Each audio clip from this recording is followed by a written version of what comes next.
हमारी यह महान परंपरा रही है कि औरतों को बच्चलन साबित कर दो। भले ही मर्द ने भी साथ में भोग किया हो, पर बच्चलन कहा जाएगा तो सिर्फ औरत को। सफाई कर्मकारों की हमारी नीची जाति में घर चलाने की जिम्मेदारी हम औरतों की है। बाहर जाकर 4 पैसे कमाने से लेकर बच्चों को पालने तक हर जिम्मेदारी औरत की है। हमारे मर्द जो कमाते हैं वह शराब में उड़ा देते हैं, और इसी वजह से मेरे समाज में अनेक औरतों का अपने काम की जगह के मर्दों के साथ नाजायज रिश्ता है। इसी के चलते हमारे समाज की अनेक औरतें बच्चलन कही जाती है।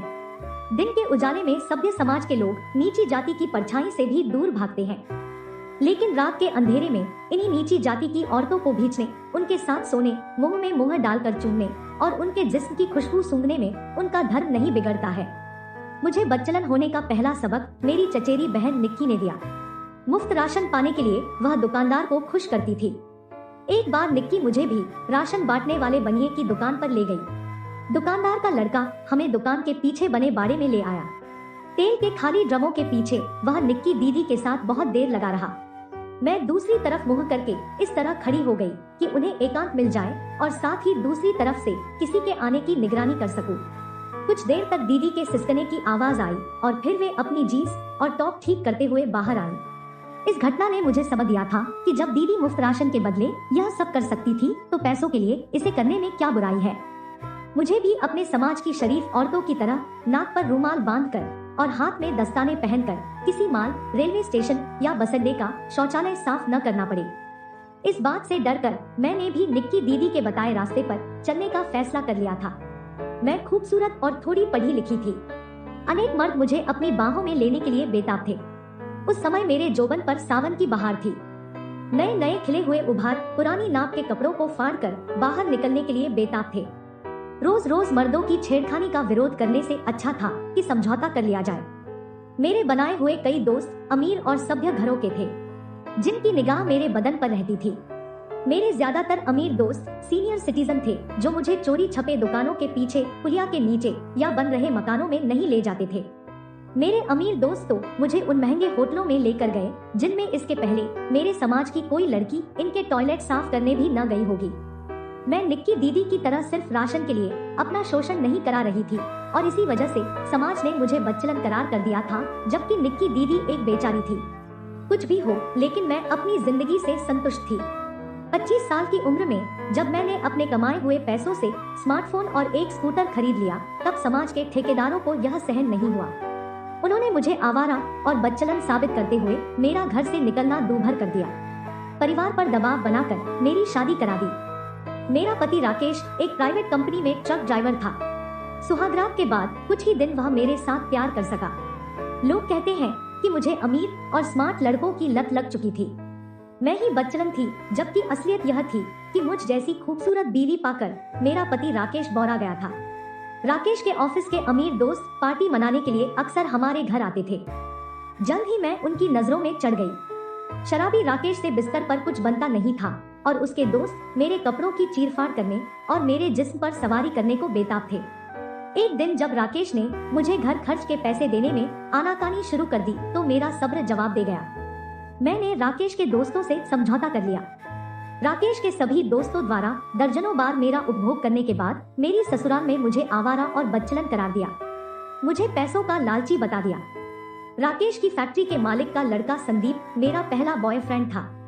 उसे भी मैंने बगैर पैसों के कभी अपना शरीर नहीं छूने दिया, लेकिन मेरी जिंदगी का अब तक का वही एकमात्र ऐसा बंदा था जिसने मुझे हमेशा इज्जत दी और कभी बदनाम नहीं किया। मेरे बच्चलन होने के चलते राकेश ने अब बहुत ज्यादा शराब पीना शुरू कर दिया था। औरतें अपने पतियों को शराब पीने से रोकती हैं, लेकिन मैं राकेश को ज्यादा से ज्यादा दारू पिला देती थी ताकि वह मेरे साथ जबरदस्ती जिस्मानी संबंध न बना सके। राकेश मेरे नाम का और संदीप मेरे काम का पति बन चुका था, और इन दोनों के बीच राकेश के ढेरों दोस्त भी मुझसे मजे ले रहे थे और उनसे मेरा खर्च चल रहा था। जल्द ही मेरी ससुराल में गली का बच्चा बच्चा मुझे मेरी बच्चलनी के चलते पहचानने लगा था। संदीप पहले से शादीशुदा था। मैं ज्यादा दिनों तक उसकी रखैल बनकर नहीं रह सकती थी।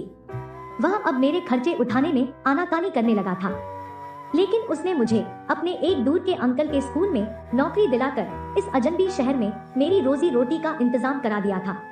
स्कूल में मेरी चपरासी की नौकरी थी। स्कूल के 60 साल के विधुर मालिक राघवेंद्र को भी मैं तुरंत पसंद आ गई थी। वह अपनी स्कूल की स्मार्ट टीचरों को छोड़कर मुझसे फ्लर्ट करना चाह रहा था। एक दिन उसने मुझे जबरदस्ती अपने कमरे में रोक लिया। वह अपना अकेलापन दूर करने के लिए मेरे सामने गिड़गिड़ाने लगा। मैं राघवेंद्र को खुश करने के लिए तुरंत मान गई और उसकी हर नाजायज मांग को पूरा करने लगी। वह बूढ़ा राघवेंद्र मेरी बेबस और बदनाम जिंदगी का इकलौता प्यार था। जल्द ही मैं उससे इमोशनली अटैच हो गई। मेरी उम्र से दोगुनी उम्र के राघवेंद्र से मिलने के बाद मेरी जिंदगी पूरी तरह से बदल गई थी।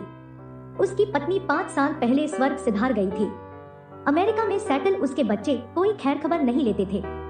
मेरे बर्थडे के लिए राघवेंद्र ने अपने हाथों से केक सजाया था।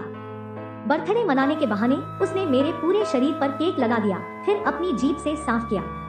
मुझे अपने बच्चे की तरह गोद में उठाकर वह अपने बंगले के स्विमिंग पूल में ले आया और घंटों मेरे साथ मस्ती करने के बाद मुझे शैंपेन से नहला दिया। इस बंदे ने केवल 1 महीने में ही मुझे अपनी लग्जरी लाइफ का हिस्सा बना लिया था। कभी मेरी जाति पहचानने की जहमत नहीं उठाई और सब कुछ जानने के बावजूद कभी मेरे चरित्र पर उंगली नहीं उठाई। सिर्फ इस बात का अफसोस था कि वह मुझे मां नहीं बना सकता था। राघवेंद्र ने मुझे हमेशा अपने साथ रखने के लिए अपना पर्सनल असिस्टेंट बना लिया था। स्कूल और अपनी फैक्ट्री में घंटों वह मेरे साथ रहने लगा था। उसने मुझे अपने स्कूल की मास्टरियों और फैक्ट्री के मैनेजरों का भी बॉस बना दिया था। मेरे चलते अब राघवेंद्र के मुलाजिम घपला नहीं कर पा रहे थे। हमारे बेमेल जोड़े को देखकर पहले तो उन्होंने मुझे फुसलाने की कोशिश की, लेकिन जब वे इसमें कामयाब नहीं हुए तो मुझे बच्चलन औरत के रूप में बदनाम कर दिया। बच्चलन कहे जाने से अब मुझे कोई फर्क नहीं पड़ता था, लेकिन अब तो उन्होंने मुझे दौलत की लालची एक फरेबी डायन तक साबित कर दिया था। इन्हीं उलझनों के बीच एक दिन कच्ची दारू पीते रहने के चलते राकेश मर गया। वह दिन मेरे लिए आजादी की तरह खुशियां लेकर आया था। बाहर कमरे में राकेश का बेजान जिस्म पड़ा हुआ था और अंदर बेडरूम में मैं और संदीप एक दूसरे में गुंथे पड़े थे। हम देर रात तक खुशियां मनाते रहे। हमने संदीप की लाई हुई अंग्रेजी शराब पी। उसने मुझे अधनंगा करके जमीन पर बिठा दिया, फिर मेरे गले में अपनी बेल्ट फंसाकर मेरे साथ संबंध बनाने लगा। संदीप की याद को बच्चे के रूप में अपनी कोख में लेकर हमने अपने अलग अलग रास्तों पर जाने और एक दूसरे को हमेशा के लिए भूल जाने का वादा किया। मैं ऑटो रिक्शा पकड़कर राघवेंद्र की बताई जगह पर पहुंच गई। उसने मेरा इंतजाम करने के अलावा अपना नाम, काम और इज्जत दिलाने का वादा किया। मेरी कोख में बच्चा होने की खबर मेरे लिए खुशियों की सौगात लेकर आई थी। मैं राघवेंद्र को यह यकीन दिलाने में कामयाब हो गई कि यह उसका बच्चा है और उसने जल्द ही मेरे साथ कोर्ट मैरिज कर ली।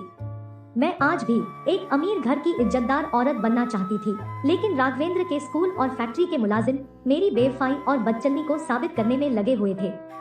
राघवेंद्र की बीवी बनने के बाद उसके परिवार में भूचाल आ गया था। अभी तक राघवेंद्र की खोज खबर न रखने वाले भतीजे, लड़के और भाई आने लगे। मेरी कुंडली खंगाल ली गई। पहले उन्होंने मुझे राघवेंद्र से बेवफाई करने को मजबूर किया, लेकिन जब वे इसमें नाकाम हुए तो एक बार फिर मुझे बच्चलन साबित करना शुरू हुआ। राघवेंद्र को भी मेरे बच्चलन होने का यकीन हो गया। अब वह मुझे घर से निकालने और ठुकराने को तैयार था, पर मैंने कच्ची गोलियां नहीं खेली थी। मेरे पास सबूत है कि उसने मेरा रेप किया है।